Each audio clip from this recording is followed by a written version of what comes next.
Si hay algo que todo médico necesita para poder tratar a sus pacientes es llegar a un diagnóstico adecuado de su enfermedad.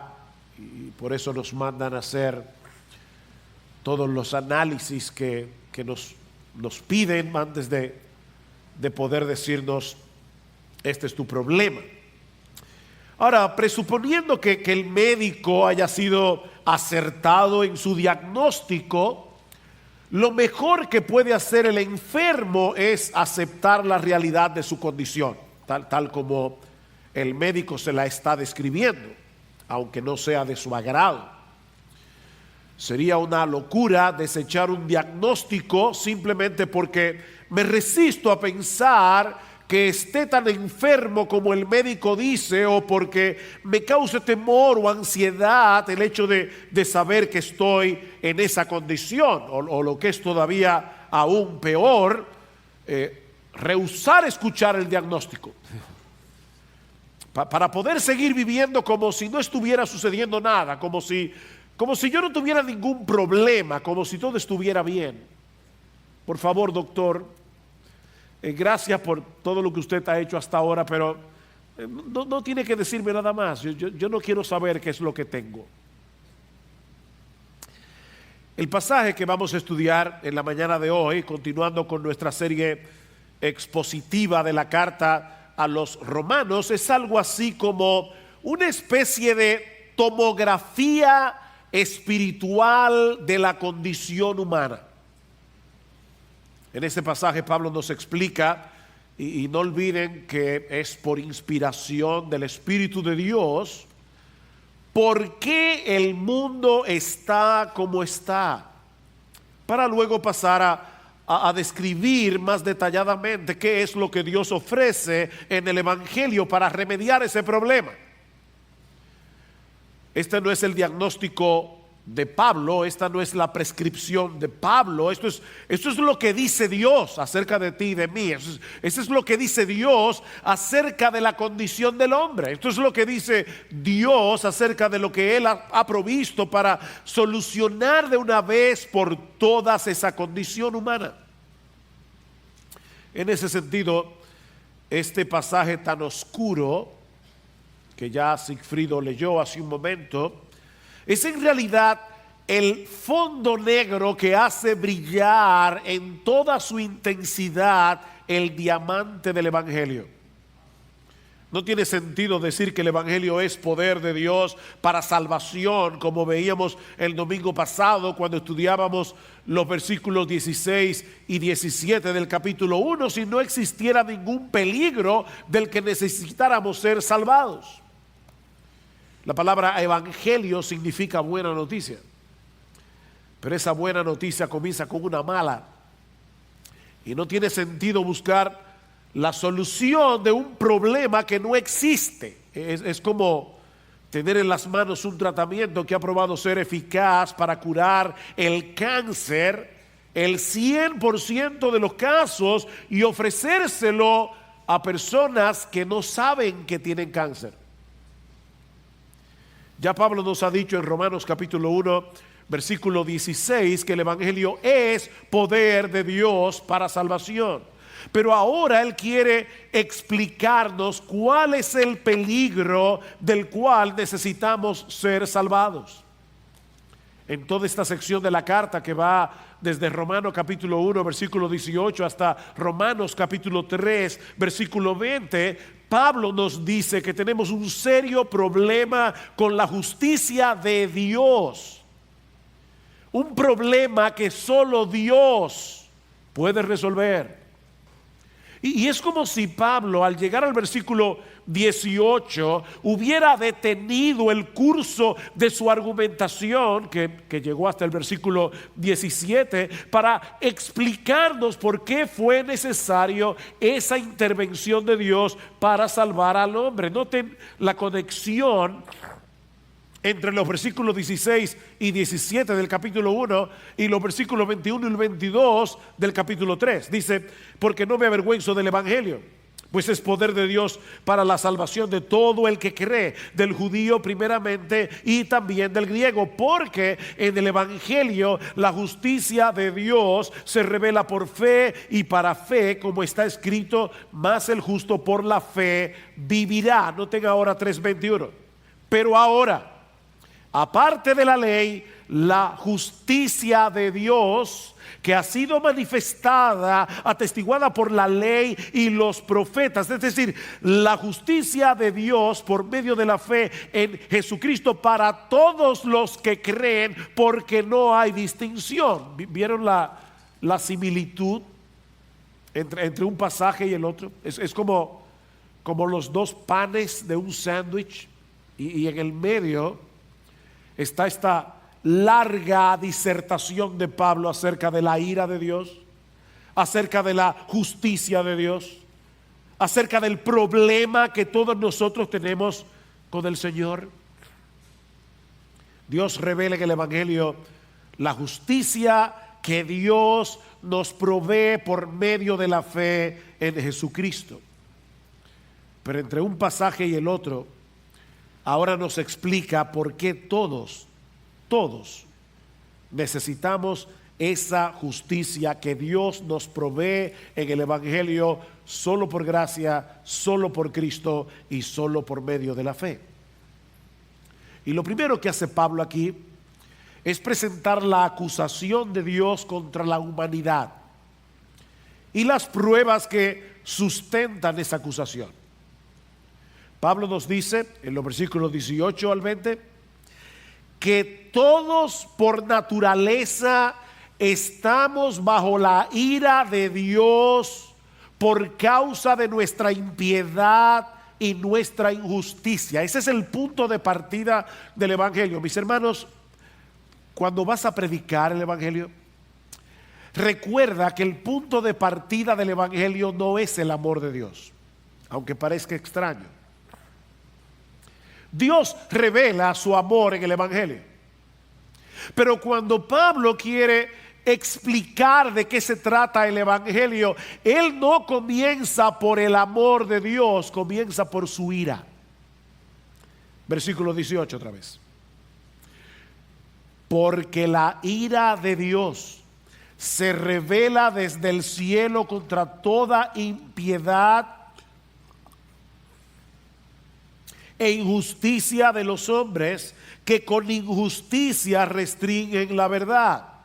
Porque lo que se conoce acerca de Dios es evidente dentro de ellos, pues Dios se lo hizo evidente, porque desde la creación del mundo sus atributos invisibles, su eterno poder y divinidad, se han visto con toda claridad, siendo entendidos por medio de lo creado, de modo que no tienen excusa. Dios hace visible lo invisible, su eterno poder y su divinidad. Y Pablo está actuando aquí como una especie de fiscal general de la humanidad. Y nos presenta cuál es el cargo que Dios tiene contra la raza humana. Y es que Él se ha revelado a todos los hombres a través de la creación en una forma muy evidente, pero el hombre ha tomado la decisión de resistir, de restringir esa revelación para no tener que postrarse delante de Él y reconocerle como Dios. La palabra restringir da la idea de contrarrestar una fuerza que nos impulsa hacia el otro lado. El hombre ha decidido darle un golpe de estado al rey del universo. Él ha tratado y está tratando de sacar a Dios de su trono para colocarse a sí mismo en ese lugar. El hombre no quiere reconocer que solo Dios merece gloria, que solo Dios merece adoración, que Él es el creador de todo, que Él es aquel que sustenta su creación. Nuestro Dios ha dejado sus huellas dactilares, por decirlo de alguna manera, en todo lo que Él ha hecho, y le ha dado al hombre la capacidad de poder entender la evidencia. Es a eso que se refiere Pablo cuando dice en el versículo 19 que lo que se conoce de Dios es evidente dentro de ellos, pues Dios se lo hizo evidente. No hay que ser una persona brillante intelectualmente hablando, no hay que tener un PhD para llegar a la conclusión de que Dios existe y de que Él merece ser adorado. Dios ha colocado, ha dotado al hombre con una capacidad natural que debería llevarlo a esa conclusión de manera intuitiva al contemplar todo lo que Él ha hecho. Ahora, eso no quiere decir que la creación nos revela todo lo que necesitamos conocer acerca de Dios como para ser salvos. Pero sí revela lo suficiente como para saber que Él existe, que Él está ahí, para saber que Él es poderoso y que Él posee los atributos que normalmente los seres humanos asocian con la divinidad. Y no olvidemos que en los días de Pablo no había microscopio, no había telescopio. De manera que muchos secretos del universo, permanecían ocultos para el hombre en esa época. Pero aún así Pablo dice que el conocimiento que se tenía de Dios era suficiente como para llegar a la conclusión de que este universo no pudo ser el resultado de un afortunado accidente. Por simple observación, nosotros sabemos que todo efecto tiene una causa. ¿No es así? Y que la causa debe ser suficiente para explicar el efecto.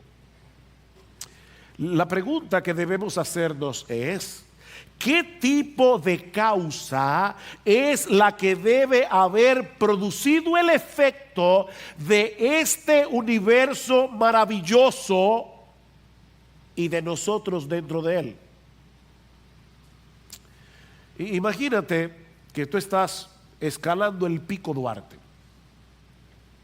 y en medio de un paraje completamente silvestre, salvaje, te encuentras con un jardín espectacular, como esos que se ven en algunos palacios europeos, algo así como los jardines del Palacio de Versalles, con fuente y todo. Mira, por más que alguien trate de convencerte de que se trata de un paisaje natural que se formó por accidente a través de cambios geológicos que sucedieron durante millones y millones y millones de años, tú sabes muy bien que esa explicación es absurda. Eso no puede ser. El jardín necesita un jardinero. Ahora, imagínate a un escéptico, van dos escalando al Pico Duarte, uno es creyente, el otro es escéptico. El creyente dice: wow, me gustaría conocer al jardinero. El escéptico dice: ¿cuál jardinero? Yo no veo ningún jardinero aquí. Vamos a sentarnos a esperar, dice el escéptico, a ver si el jardinero aparece. El creyente le dice: mi hijo, yo no tengo que esperar absolutamente nada porque el jardín está ahí. Aunque yo no vea al jardinero, para mí es obvio que este jardín tiene un diseño que requiere la existencia de un diseñador inteligente que plantó y colocó cada árbol en su lugar con un propósito específico. Bueno, lo que Pablo está diciendo en Romanos capítulo 1, versículo 19, es que la creación está repleta de evidencias que nos hablan de un creador omnipotente y lleno de sabiduría que hizo todas las cosas por un plan determinado, predeterminado por él. Eso está tan claro, dice Pablo, que el hombre que no se postra ante Dios en adoración y con un corazón agradecido no tiene excusa. No tiene excusa. Y literalmente lo que Pablo está diciendo aquí es que se queda sin apología, es lo que dice el texto literalmente. No tiene apología para defender su caso cuando él tenga que presentarse delante de Dios en el día del juicio. El hombre sabe que hay un Dios, dice Pablo. Pastor, pero hay ateos. Yo no creo en los ateos. Y yo no creo en los ateos porque Pablo me dice, inspirado por el Espíritu Santo, que no existe tal individuo en el mundo. El problema del ateo no es intelectual, no es que él ha llegado a través de evidencias científicas a la conclusión de que no existe Dios. Es un problema psicológico. A él le repugna la idea de que exista Dios y por lo tanto prefiere pretender que él no existe. Yo no creo en los ateos. Vean lo que dice Pablo en el versículo 21. ¿Por qué no tienen excusa? Pues aunque conocían a Dios, ¿ven? No le honraron como a Dios ni le dieron gracias, sino que se hicieron vanos en su razonamiento y su necio corazón fue entenebrecido. Esa es en esencia la acusación de Dios contra toda la raza humana. El hombre padece de una pecaminosa e inexcusable deshonestidad intelectual. El hombre se hace el tonto. Eso es lo que Pablo está diciendo. Él pretende que no conoce lo que sí conoce. Es un juego mortal, pero es un juego. El hombre pretende desconocer lo que en realidad conoce, y todo eso, dice Pablo, para no tener que honrar a Dios como Dios ni darle gracias. Él nos creó. Él es quien sostiene nuestra vida cada segundo de nuestra existencia. Nuestro corazón sigue latiendo porque Él lo mantiene funcionando hasta el día de hoy. El aire que estás respirando le pertenece a Él. La comida que comemos cada día la provee Él. Las capacidades que nos permiten trabajar y producir nos la dio Él. Dependemos en todo de Él. Pablo dice en Hechos capítulo 17 que Él es quien da vida a todos, vida y aliento y todas las cosas, porque, oigan esto, en Él vivimos, nos movemos y existimos. Amén. ¿Saben que si Dios nos dejara solos por un instante y nos diera la espalda, nos desintegraríamos en el espacio?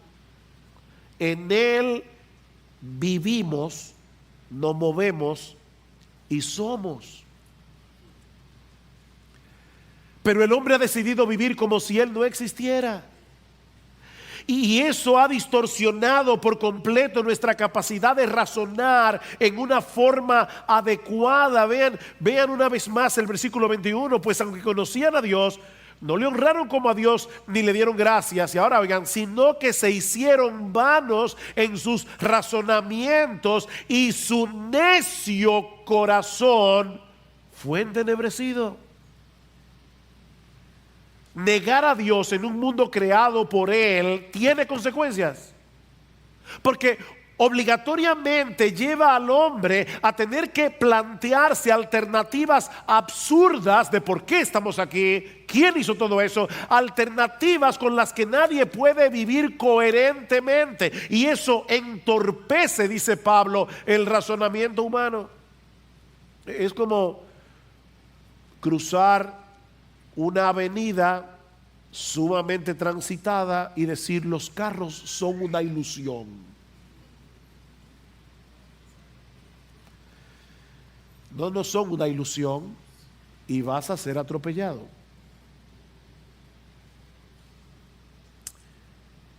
Estaba leyendo hace un tiempo atrás un evolucionista que decía claramente, oigan esto, Estos son esos chispazos de honestidad que tienen algunos científicos. Él dice, me niego a creer en Dios, entonces, ¿qué otra alternativa me queda que no sea la evolución? ¿Se dan cuenta? Me niego a creer en Dios. No tengo otra alternativa que creer en la evolución. No es que la evidencia científica lo llevó a la conclusión de que debía dejar de creer en Dios para favorecer la evolución, sino que de antemano le repugna la idea de que exista Dios y ahora no tiene más alternativa que hacerse evolucionista. Ven, es un problema moral, no intelectual. Detienen con injusticia la verdad. Y por eso, dice Pablo, se revela la ira de Dios desde el cielo. Yo dejé esa parte para el final porque hace más sentido ahora. Porque la ira de Dios se revela desde el cielo. Por esa razón. Él es un Dios perfectamente santo y justo que no puede reaccionar con indiferencia ante la necedad y la rebeldía del corazón humano. Nuestro Dios se opone al pecado en todas sus manifestaciones y está resuelto a castigarlo debidamente. Eso es la ira de Dios. Y en estos días el emperador del Japón claudicó a favor de su hijo y decía el periódico que el emperador de Japón es una figura completamente decorativa. Él no puede ni siquiera hacer ninguna declaración política. Es una monarquía constitucional, que lo que significa en otras palabras es que el rey no gobierna. Bueno, nuestro Dios no pertenece a ese tipo de monarquía. Él es el emperador soberano del universo. Y ese Dios es justo y está indignado, airado contra el pecado del hombre. No se trata de una rabia ciega y explosiva, como decíamos el domingo pasado. La Biblia habla de la ira de Dios como una santa repulsión contra todo aquello que es contrario a su carácter santo y justo. ¿Alguna vez te ha sucedido que te has expuesto a algo que es tan contrario a tu naturaleza que te revuelve tus entrañas y te dan ganas de vomitar? ¿Te ha pasado eso? Bueno, es ese tipo de repulsión, solo que en un grado superlativo, lo que siente Dios por cada transgresión a su santa y perfecta voluntad. Ahora, noten algo importante en el versículo 18. Y es que Pablo usa el verbo revelar en tiempo presente, porque la ira de Dios se revela desde el cielo. Existe un juicio futuro en el que Dios revelará su ira en todo su poder contra aquellos que decidieron mantenerse hasta el final en pie de guerra, desafiando su soberanía. Pero no es de esa ira de la que Pablo está hablando aquí, sino de una ira que se está revelando aquí ahora contra toda impiedad e injusticia de los hombres que con injusticia restringen la verdad. Y eso nos lleva a nuestro segundo encabezado. Ya vimos que todos por naturaleza estamos bajo ira, pero ahora Pablo nos va a decir que esa ira divina se revela en el hecho de dejar que los hombres reciban las consecuencias de haber suprimido la verdad con injusticia. ¿Se entendió eso? Todos estamos bajo ira. Esa ira se está revelando ahora mismo desde el cielo. ¿Cómo se revela esa ira? Esa ira se revela en el hecho de dejar que los hombres reciban las consecuencias de querer negar lo evidente. Ese es el proceso de razonamiento que se revela en los versículos 22 hasta el final. Pablo nos dice 3 veces aquí que Dios entregó a la raza humana. Dios los entregó a seguir la inclinación de sus corazones. Vean el versículo El versículo 24, por consiguiente Dios los entregó. Versículo 26, por esta razón Dios los entregó. Versículo 28, y como ellos no tuvieron a bien reconocer a bien, Dios los entregó 3 veces. ¿Y por qué Dios los entregó? Bueno, Pablo nos da 3 razones en el texto.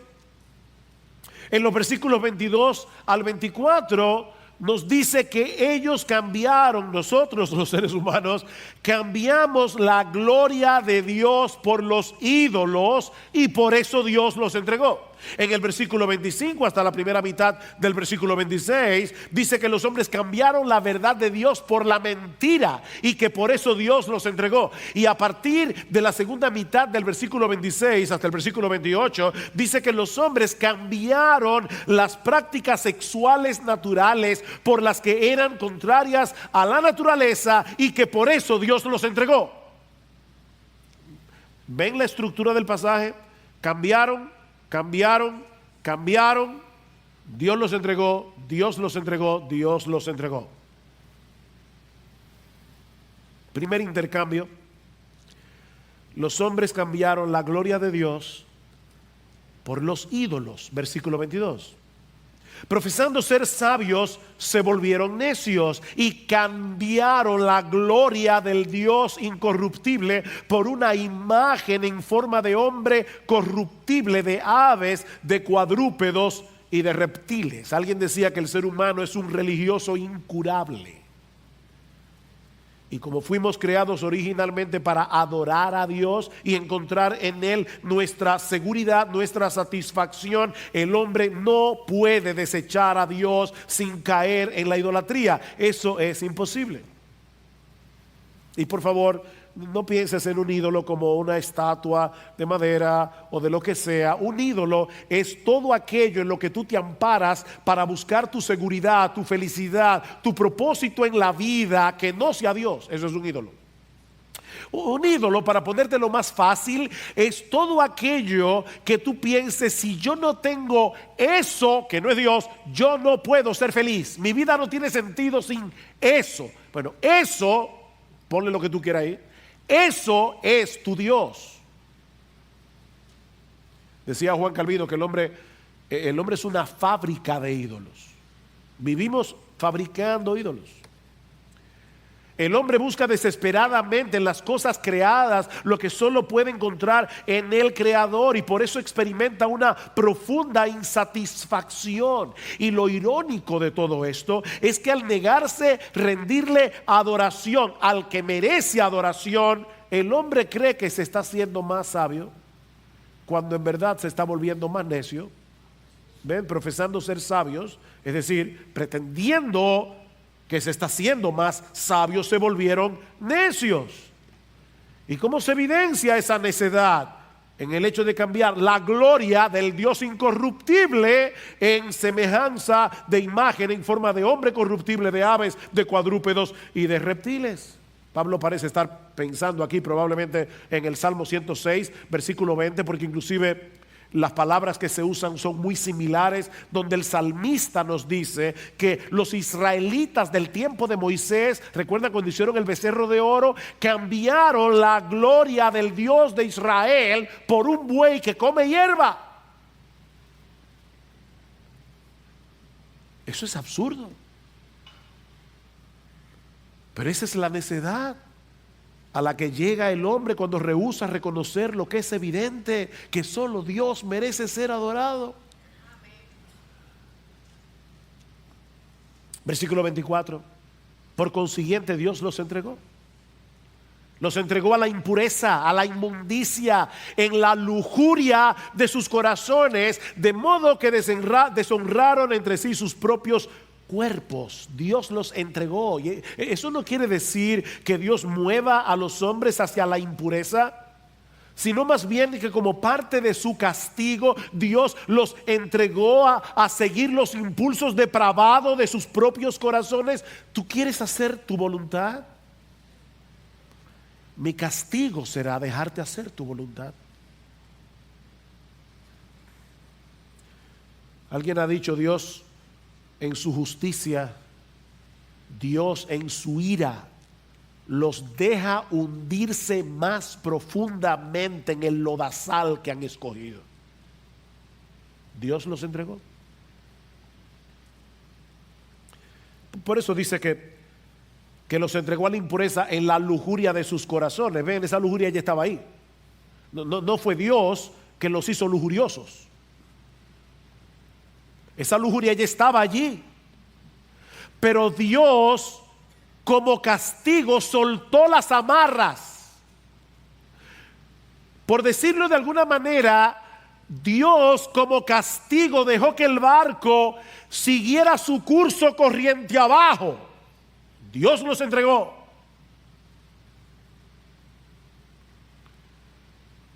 Por otra parte, noten que hay una clara conexión en este pasaje entre deshonrar a Dios como Dios y degradar la dignidad humana.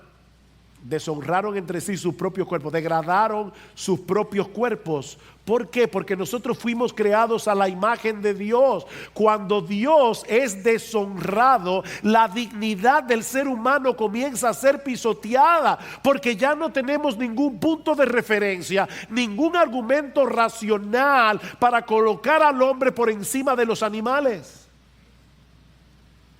Cuando se deshonra a Dios, la dignidad humana se pierde. Por eso el aborto, la eutanasia, las locuras que nosotros estamos viendo en el mundo en el día de hoy, es que ya no hay punto de referencia. Recuerdo haber leído aquella famosa declaración de Ingrid Newkirk, creo que se llamaba, la que fue presidente de PETA.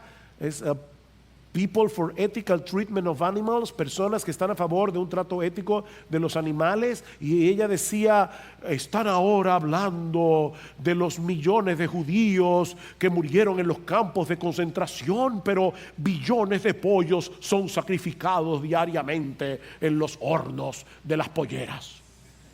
Wow. O sea que nosotros podemos equiparar los millones de seres humanos que murieron en los campos, en Auschwitz, en Dachau, en la Segunda Guerra Mundial, y los billones de pollos. Es una locura. De verdad, se hicieron necios. Hermanos, es que no hay otra explicación. Se hicieron. ¿Cómo es posible que un individuo diga hoy, yo soy un gato? Y hay que tratarlo como un gato. La dignidad humana se ha perdido porque el punto de referencia se perdió. Nosotros no somos como las cucarachas, no somos como los perros, no somos como los delfines, porque solo nosotros, los seres humanos, fuimos creados a la imagen de Dios. Cuando esa gloria de Dios es pisoteada, no va a pasar mucho tiempo sin que la dignidad del hombre sea pisoteada también.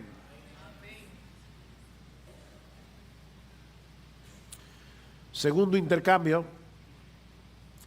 cambiaron la verdad de Dios por la mentira. Versículo 25, porque cambiaron la verdad de Dios por la mentira, adorando y sirviendo a las criaturas en lugar del Creador, quien es bendito por los siglos. Amén. Y por esta razón Dios los entregó a pasiones degradantes. Otra vez, cambiaron y Dios los entregó. Adorar a Dios como Dios es ver las cosas como son y por lo tanto es vivir conforme a la realidad. Es así de sencillo. Si el hombre decide adorar y servir a las criaturas, está abrazando la mentira como si fuera la verdad. Porque ninguna criatura puede ser más digna de adoración que aquel que la creó. ¿No es así? ¿Y saben lo que eso produce en el ser humano? Una severa distorsión de la realidad. Eso es lo que Pablo está diciendo aquí cuando dice en el versículo 21 que aunque conocían a Dios, no le honraron como a Dios, ni le dieron gracias, sino que se hicieron vanos en sus razonamientos y su necio corazón fue entenebrecido. Los hombres han perdido la capacidad de razonar equilibradamente. Al cambiar la gloria de Dios por la vanagloria humana, el hombre ha perdido su punto de referencia para poder interpretar la realidad de una forma objetiva. ¿Cómo yo sé ahora lo que está bien y lo que está mal? No tengo punto de referencia. Porque el punto de referencia es que lo que está bien es lo que a mí me da la gana que esté bien, y lo que está mal es lo que a mí me da la gana que esté mal. Ahora resulta que yo soy mi propio punto de apoyo.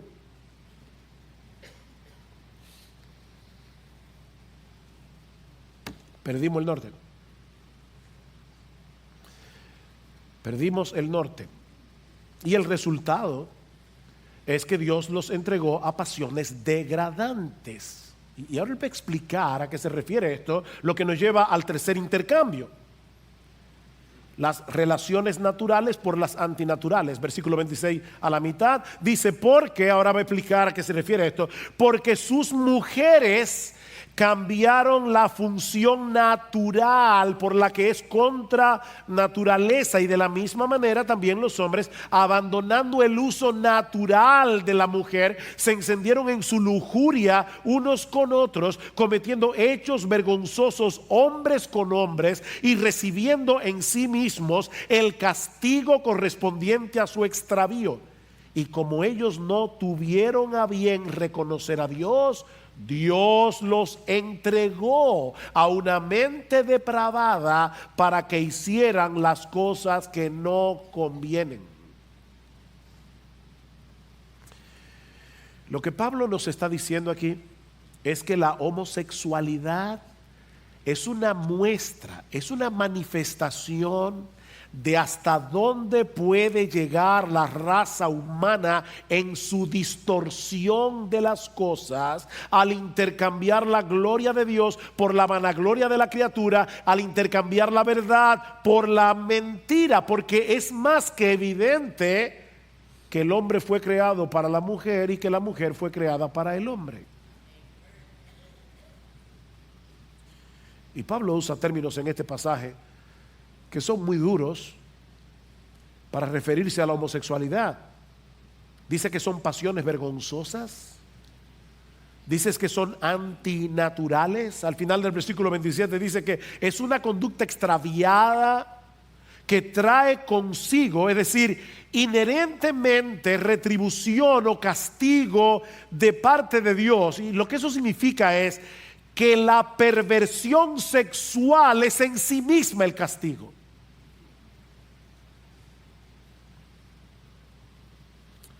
Sí, son palabras fuertes, pero esa es la opinión de Dios, revelada en las Escrituras. Y lo más amoroso que nosotros podemos hacer con un homosexual es decirle que está en pecado, pero que hay esperanza para él en Cristo.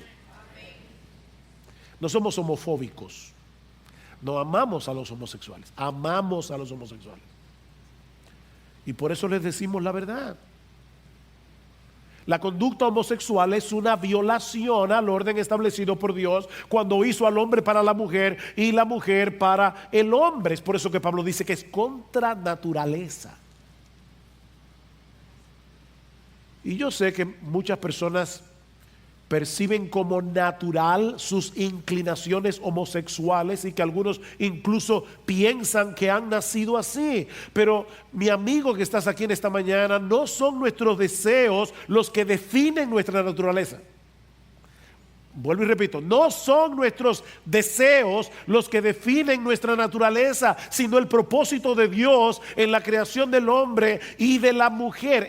Es por causa de la distorsión que el pecado ha producido en la personalidad humana que ahora deseamos lo que no deberíamos desear. ¿Y saben qué? Ese es un mal que afecta a los homosexuales y a los heterosexuales también.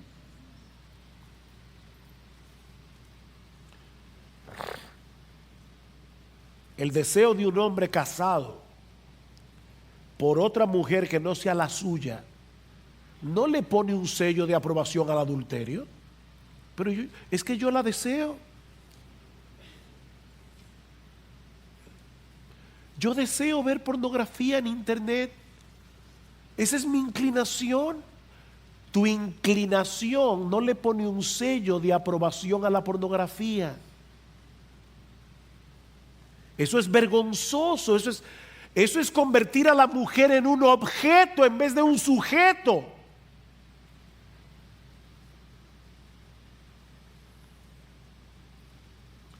No son nuestros deseos los que definen lo que está bien y lo que está mal.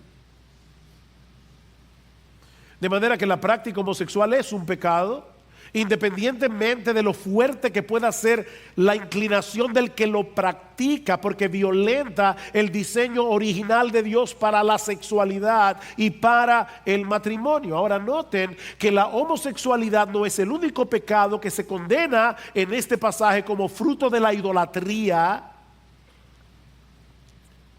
Escuchen lo que Pablo sigue diciendo en el versículo 28.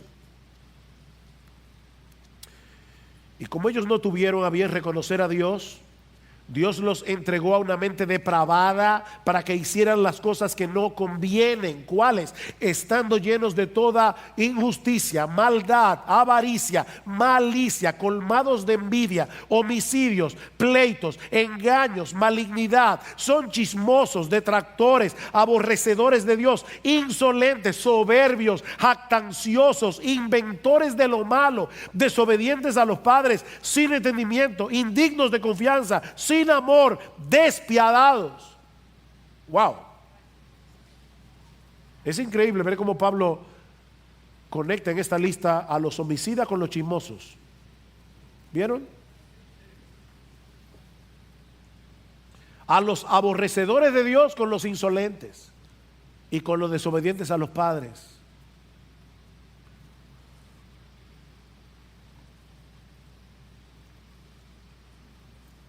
La idea no es que en todas las sociedades humanas se manifiestan cada uno de esos pecados con la misma intensidad, o que todos los incrédulos cometen cada uno de los pecados que Pablo menciona en esta lista. No, lo que Pablo quiere hacernos ver es que todos los pecados, no importa cuál sea, todos los pecados tienen su origen en el hecho de no querer honrar a Dios como Dios. Todos somos igualmente culpables, porque todos hemos cambiado la gloria de Dios por la vanagloria de los hombres, y todos hemos cambiado la verdad de Dios por la mentira. Unos lo manifiestan de una manera, otros de otra, pero todos hemos detenido con injusticia la verdad, y todos tendremos que dar cuenta de eso algún día en el tribunal de Dios, incluyendo los religiosos moralistas que quieren salvarse por sus propios méritos. Eso también es detener con injusticia la verdad.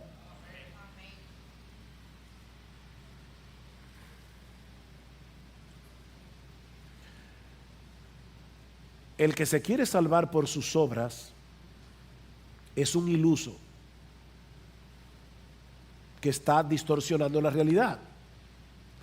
Y esa distorsión de la realidad, el creer que tú puedes ganarte tu salvación por medio de tus buenas obras, es una distorsión de la realidad, porque no importa lo que tú hagas, tú nunca vas a llenar la medida del estándar divino. Eso no va a pasar nunca, porque dice la palabra de Dios que para salvarse por las obras tú tienes que obedecer todos los mandamientos de la ley de Dios, desde la cuna hasta la tumba, y eso es imposible. Es una distorsión de la realidad.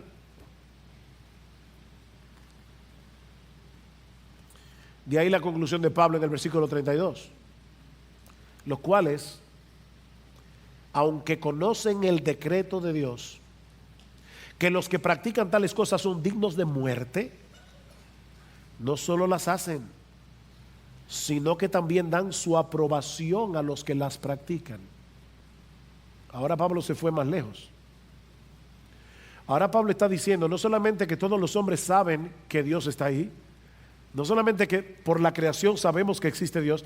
Ahora Pablo está diciendo que todos los hombres traen de fábrica una conciencia moral que les dice que existe lo bueno y lo malo. En todo el planeta Tierra, todos los seres humanos tienen una conciencia.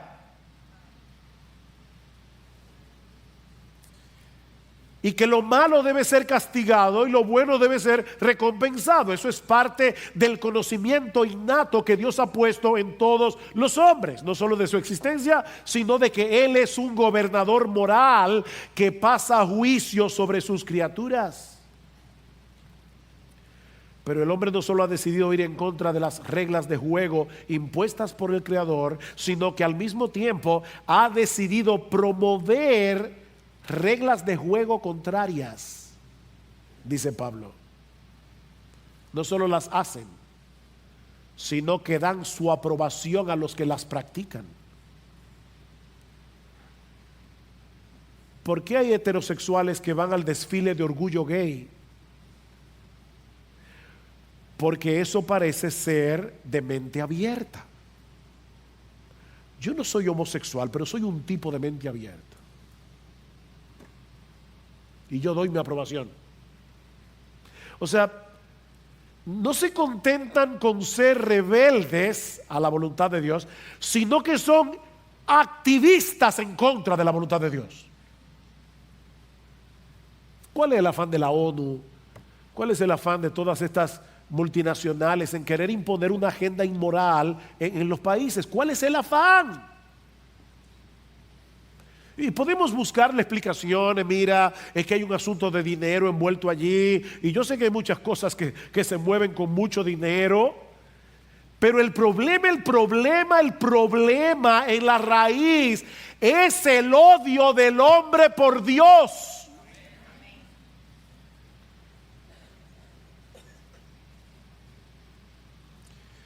Pero ¿saben qué?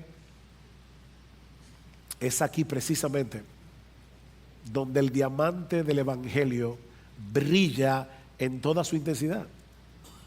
Porque todo lo que Pablo ha dicho hasta aquí es para poner en contexto lo que ya dijo en los versículos 16 y 17. Porque no me avergüenzo del Evangelio, pues es poder de Dios para la salvación de todo el que cree, de todo el que cree. Y todos están en esa lista que Pablo ya mencionó en Romanos 1:18 en adelante. Todo aquel que cree, del judío primeramente y también del griego, porque en el Evangelio la justicia de Dios se revela por fe y para fe, como está escrito, mas el justo por la fe vivirá. A ver, la buena noticia del Evangelio comienza con una mala. El hombre ha pecado gravemente contra Dios. El hombre ha detenido con injusticia la verdad. Habiendo conocido a Dios, ha decidido pretender que no lo conoce. Y Dios manifiesta su ira desde el cielo contra esa impiedad, contra esa injusticia, dejándolos cosechar los frutos podridos de su extravío. Dios los entregó. Pero, ahora escuchen lo que hizo Dios para resolver ese problema. En la carta de Pablo a los romanos, la palabra entregar aparece 4 veces. 3 ya las vimos en el capítulo 1. ¿Saben dónde está la otra? Entonces, ¿qué diremos a esto? Si Dios está por nosotros, ¿quién estará contra nosotros? El que no eximió ni a su propio Hijo, sino que lo entregó. Oh, aquí está la palabra otra vez. Lo entregó por todos nosotros. ¿Cómo no nos concederá también con Él todas las cosas? El mismo Dios que entregó a una humanidad pecadora a seguir los impulsos de su corazón, ese mismo Dios entregó a su Hijo y cargó sobre Él la ira omnipotente que todos nosotros merecemos por nuestros pecados, para que todo aquel que cree en Él no se pierda, mas tenga vida eterna. Sí, Dios también a Él lo entregó. Dios a Él también lo entregó. Todos los pecados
que encontramos en Romanos 1, incluyendo la homosexualidad.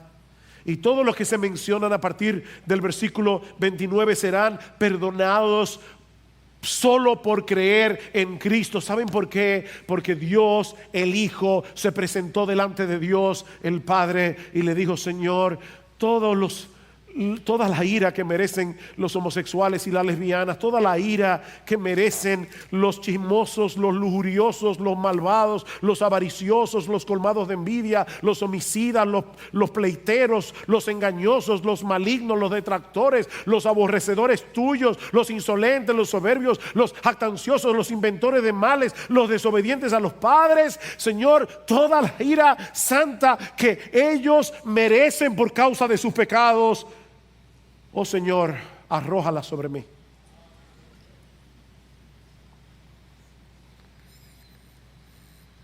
Eso fue lo que sucedió en la cruz del Calvario. Uno de mis pasajes favoritos en el Antiguo Testamento es la bendición arónica en número 6. El Señor te bendiga y te guarde. El Señor haga resplandecer su rostro sobre ti y tenga de ti misericordia. El Señor alce sobre ti su rostro y te dé paz. Y hace unos días leí que alguien comentando este pasaje decía: la cruz es la antítesis de la bendición sacerdotal. Bendijo Dios el Padre a Jesús y lo guardó cuando estaba en la cruz. ¿El Señor te bendiga y te guarde? No. Lo entregó al poder de quienes lo odiaban y querían matarlo. ¿Hizo Dios el Padre brillar su rostro sobre Jesús en la cruz? ¿El Señor haga resplandecer su rostro sobre ti y tenga de ti misericordia? No. ¿Derramó sobre él su ira y su furor aplastante contra el pecado? ¿Volvió Dios el Padre su rostro hacia Jesús en la cruz y le dio paz? ¿El Señor alce sobre ti tu rostro? No. Apartó su rostro de él, de modo que Jesús gritó en agonía: Dios mío, ¿por qué me has abandonado? Cuando Jesús levantó los ojos al cielo, por primera vez en toda la eternidad, no hubo una respuesta luminosa del rostro de su Padre hacia él. Solo fue ira, ira, ira, ira, la ira que tú y yo merecemos por causa de nuestros pecados.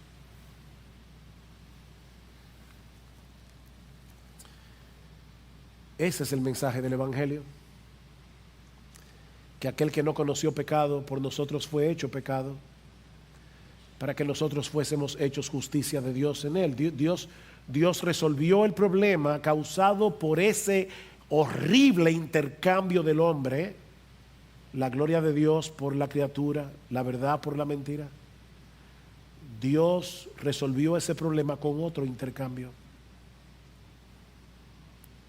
Cristo fue hecho maldición en la cruz para que tú y yo podamos ser bendecidos por Dios. Amén. Hay esperanza para el pecador, independientemente de sus inclinaciones sexuales, porque hubo uno que estuvo dispuesto a asumir nuestro lugar en la cruz del Calvario, uno que puede transformarnos en el asiento mismo de nuestra personalidad para que podamos funcionar de acuerdo al diseño de Dios. Escribiendo a los Corintios, Pablo les recuerda que ningún pecador impenitente heredará el reino de Dios. No erréis. No erréis, dice Pablo, ni los fornicarios, ni los idólatras, ni los adúlteros, ni los afeminados, ni los que se echan con varones, ni los ladrones, ni los avaros, ni los borrachos, ni los maldicientes, ni los estafadores heredarán el reino de Dios. Pero ahora escuchen, y esto erais algunos. Oh, qué bendición. Hace mucho hablaba en mi oficina con una joven que había sido lesbiana y estaba profesando la fe, y ella me decía: yo soy una lesbiana y yo no sé si algún día esto va a cambiar en mí. Yo le dije: tú profesas la fe de Jesucristo, tú eres creyente. Porque si tú eres cristiana, tú no eres lesbiana. Ese texto dice que tú eras lesbiana. Y no quiere decir que no vayas a seguir luchando con inclinaciones pecaminosas. Todos nosotros venimos al Señor con un cúmulo de tentaciones con las que vamos a luchar hasta que nos muramos. Oh, pero gloria al Señor, podemos luchar y podemos vencer. Dice Pablo, esto erais alguno, mas ya habéis sido lavados, ya habéis sido santificados, ya habéis sido justificados en el nombre del Señor Jesús y por el Espíritu de nuestro Dios. Oh, mis hermanos amados,